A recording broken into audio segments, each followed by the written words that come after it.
આ મારા બેન છે, આજથી તમને આ સેમ્પલ બતાવશે. બેન બોલી શકતા નથી એટલે વિડીયોને શેર કરજો, કોમેન્ટ કરજો, લાઈક કરજો, કયો તો ખરા.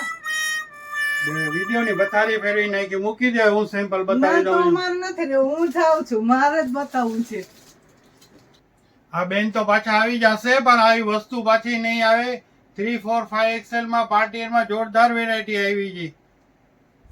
3, 4, 5 માં પાર્ટી વેરમાં તમે જોઈ શકો છો, બહુ જ સરસ વસ્તુ આવી છે. એકદમ હેવી પાર્ટી વેર. દુપટ્ટો પર ફૂલ વર્ક વાળો આવશે. જોરદાર વસ્તુ આવી છે. દુપટ્ટો જો આનો ફૂલ દુપટ્ટો આવશે, સોનાના વર્ક જેવું વર્ક આવશે. બહુ સરસ પેટર્ન આવેલી છે. આ બધી વેરાયટી તમારે બાય 1 ગેટ 1 ફ્રીની ઓફરમાં મળશે. અને આ વસ્તુમાં લિમિટેડ સ્ટોક છે, એટલે જેને પણ ખરીદી હોય તાત્કાલિક દુકાનની મુલાકાત લેજો. અને અમારા વિડીયોને શેર કરજો, કોમેન્ટ કરજો અને લાઈક કરજો. અને ફોલો કરવાનું ભૂલતા નહીં. ફોલો કરશો તો આવી ઘણી બધી વેરાયટી જોવા મળશે તમને. આ બધી 3, 4, 5 છે, પણ આનો 5 નો ફોર્મો 6 XL જેટલો છે, એટલે 6 અરાઉન્ડ પણ થઈ જશે આ વસ્તુ. આનો દુપટ્ટો જો, આનો પણ બહુ સરસ દુપટ્ટો છે.